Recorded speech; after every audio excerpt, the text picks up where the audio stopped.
Hoje nós vamos falar sobre uma coisa que quem escreve para qualquer mídia frequentemente tem uma relação de amor e ódio. Diálogos. Tudo que você sabe sobre diálogos em outras mídias, no geral, valem também para quadrinhos. Mas, numa história em quadrinhos, há considerações específicas a se fazer. Vamos conversar sobre isso? Não sai daí. E aí galera, tudo certo? Eu sou o Algures e hoje vamos falar sobre diálogos numa história.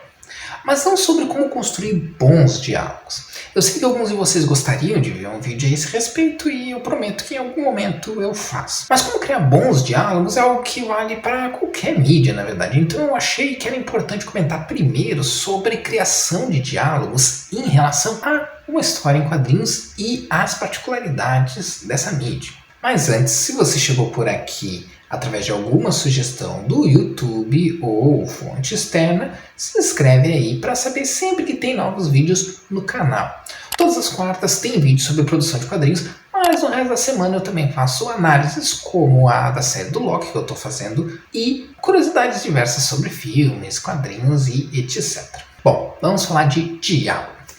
Nos quadrinhos, você já sabe que vai ter que distribuir os diálogos pelos quadros das páginas, né? Mas a pergunta que vale é como distribuir esses diálogos na página? Coloco tudo num quadro só? Coloco uma fala por quadro? Como é que o roteirista decide esse tipo de coisa? Existem, claro, várias maneiras de definir isso, né? E vários motivos, né, para fazer de uma forma ou de outra, porque depende muito da história que você está querendo contar, do ritmo que você quer e se o que você está fazendo funciona ou não. Lembra que eu sempre digo que nada que eu falo aqui é engessado, né? Não existe regras fixas na arte, né? O que importa é sempre o resultado final. Mas diálogo é um dos elementos que pode ajudar a definir e estabelecer o ritmo de uma história em quadrinhos. Então eu acho bem importante saber como decidir como eles vão ser distribuídos. Então, para quem precisa de uma mãozinha nesse quesito, eu vou dar 5 dicas de como você pode abordar essa questão para saber distribuir melhor, né, os seus diálogos. Primeiro, você pode levar em consideração o tempo de leitura do texto do diálogo. Nem sempre o tempo que você leva para ler uma página ou um quadro vai ser o tempo que decorreu dentro do universo da história. Mas quando a gente está falando de diálogo, o tempo que uma pessoa leva para ler um texto pode sim ajudar a saber como distribuir melhor esse texto. Como assim? Pensa assim. Se você imaginou um quadro como um momento rápido, não dá para colocar um monólogo de 5 parágrafos ali naquele quadro. E se você tem uma fala longa num quadro, tem que levar em consideração que o leitor vai levar mais tempo naquele quadro do que nos outros quadros da página que tiverem menos texto, o que vai alterar a questão do ritmo da história. Só isso já altera, né, a fluidez da história. Então, apesar de esse não ser um critério definitivo, pode ajudar você a pensar em como distribuir melhor o diálogo. Imagina que você tem um personagem explicando um elemento da trama, um elemento importante da trama, né? Ou falando sobre como é o mundo da história. Você vai ter que pensar se essas falas vão ficar melhor num único quadro maior ou se vai ser distribuído por diversos quadros para não ficar cansativo e dar uma noção melhor da narrativa transcorrendo. Vai depender do tipo de história. Mas ficar lendo uma mesma fala direto por muito tempo pode sim acabar sendo cansativo para o leitor. Então a troca para quadros diferentes, por exemplo, pode ajudar a diluir esse cansaço, dependendo da história. Tem ocasiões onde você vai trabalhar com alguma licença criativa, claro, como numa batalha de super-heróis onde há um diálogo longo ou uma sequência de diálogos que no mundo real não aconteceria durante o tempo daquela cena. Às vezes você vai fazer isso, tá? Mas existem limitações, tá? Não dá para pensar que você vai conseguir se safar disso em qualquer ocasião, né? Tem coisas, tem histórias específicas, tem gêneros específicos que vão permitir certas licenças criativas, outros já nem tanto. Outra coisa que você pode pensar é no tipo de conversa que está ocorrendo. Os personagens estão numa discussão, eles estão conversando tranquilamente, com tempo para refletir entre uma fala e outra, ou eles estão conversando o mais rápido possível porque eles não têm tempo a perder. Quando você tem duas falas de pessoas diferentes no mesmo quadro, você insinua que aquela troca de diálogo aconteceu num momento momento muito mais rápido do que, digamos, se você colocasse a fala de uma pessoa num quadro e a fala da outra pessoa no outro quadro. Então, um jeito de decidir isso é imaginar o tipo de conversa, né? Se há uma discussão onde um fala logo depois do outro, talvez seja interessante colocar a troca de palavras no mesmo quadro. Também é interessante pensar nos diálogos em relação à imagem, especialmente se duas coisas que estão sendo ditas exigem expressões diferentes, seja de quem está dizendo, seja de quem está ouvindo. Eu sei que falando parece óbvio, mas na hora de escrever, muito roteirista iniciante se esquece de uma coisa, na verdade, fundamental, que os quadros da página eles são estáticos e não se movem. Isso significa que se você descreveu uma pessoa falando com raiva no quadro, você não vai poder colocar uma fala dela gritando e a outra dela já calma. Isso vai confundir completamente o leitor, né? Você vai precisar distribuir isso em quadros diferentes. O mesmo vale para quando se espera uma reação de um personagem em relação a algo que outro personagem falou. Se o personagem está falando várias coisas e cada coisa exige que o outro personagem reaja diferente, então não dá para colocar tudo no mesmo quadro.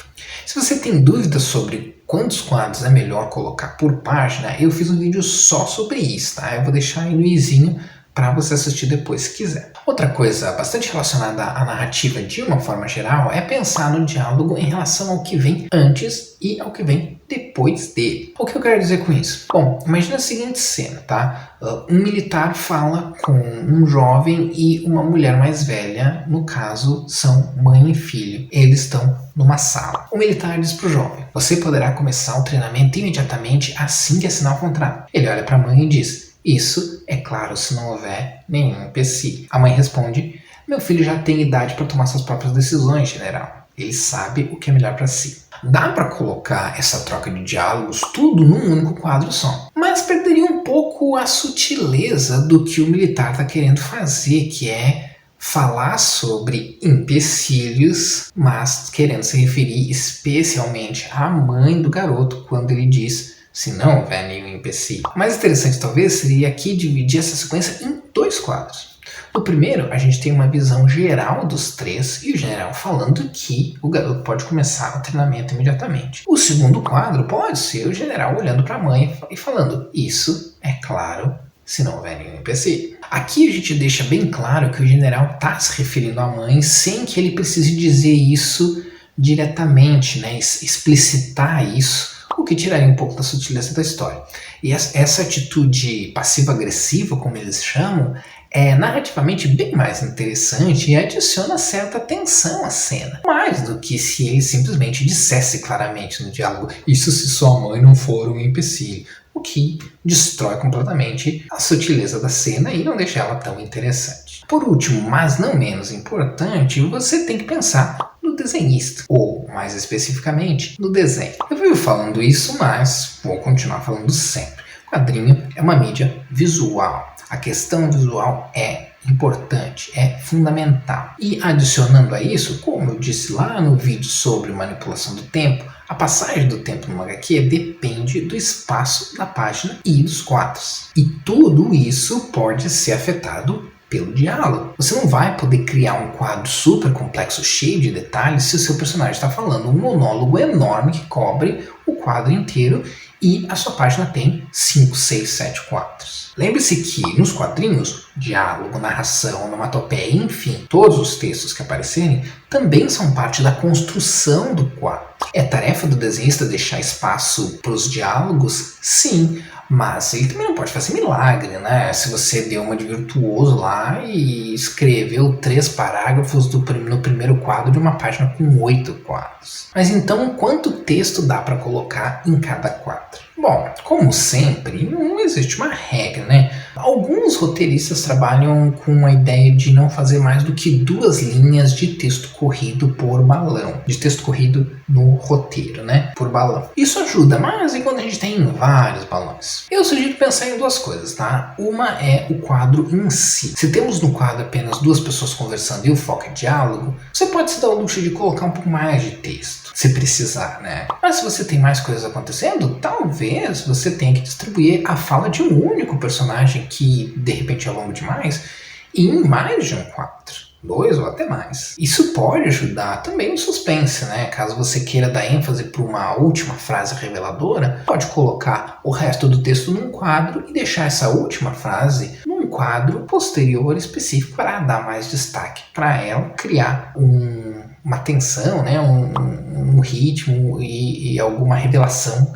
mais interessante. A outra coisa a se pensar é no quanto de espaço os textos vão ocupar no quadro. Eu costumo evitar, por exemplo, isso de novo é só um exemplo, é o que eu faço, não significa que seja uma regra. Mas eu, por exemplo, eu costumo evitar mais de 3 balões de personagens diferentes por quadro, no máximos 4. Isso conta como regra geral, claro, depende muito do quadro e da quantidade de texto. E se eu tiver que incluir legendas ou narração, eu incluo elas nesse número máximo. Então, se eu tiver uma caixa de narração no quadro, eu só vou usar no máximo 3 balões. Eu não vou usar 5 tipos de texto diferentes. Quanto à extensão do texto por balão, eu costumo ter essa regra geral de no máximo 2 linhas de texto corrido com o texto escrito em caixa alta por balão. Mas eu também evito ao máximo chegar nesse limite. O ideal é você sintetizar o máximo de texto que puder. Uma das coisas que eu mais faço, eu não reescrevo tanto história inteira. Hoje em dia, né, quando eu termino uma história, é porque eu já tenho uma boa ideia da história. Pode ser que eu reescreva algumas cenas, isso acontece, até não é tão raro. Mas uma coisa que eu faço com muita frequência é reescrever diálogo. Eu sempre reescrevo, até ele ficar curto e eficiente. Porque muitas vezes a gente acha que explicar mais melhora as coisas, melhora a explicação, e nos quadrinhos, mais vezes do que não, é o contrário. Quanto mais vocês conseguirem explicar muito com pouco, melhor. Não só esteticamente falando, mas também na questão do ritmo da história e na questão da fluidez da leitura. Então, se acostumem a reescrever muito os diálogos. Construção de diálogo não é uma coisa que, oh meu Deus, inspiração, esse diálogo é muito foda. Não, é uma construção que leva tempo e é necessário reescrever muitas vezes. É claro que vai haver ocasiões específicas em que talvez se use um texto mais longo do que o normal, né? Por exemplo, se for realmente muito importante explicar bastante coisa, ou se a questão do texto longo, do texto verborrágico, for parte da caracterização do personagem, por exemplo. Mas é sempre importante pensar bem se a quantidade de texto exagerada é realmente necessária e, principalmente, se não atrapalha a história. Bom, por hoje era isso. Esse vídeo era só para dar algumas dicas gerais, tá? Pode ser que não resolva seu problema completamente, mas eu acho que vai dar alguma luz para você poder ajustar aí e os seus diálogos e tornar as suas histórias mais fluidas, pelo menos em relação a esse assunto específico, tá? Tem alguma coisa a respeito de texto nas HQs, diálogo, narração, coisa assim que vocês gostariam que eu fizesse algum vídeo específico? Comentem aí nos comentários e que eu anoto todas as sugestões e com certeza vou fazer vídeos daí a respeito. Até a próxima!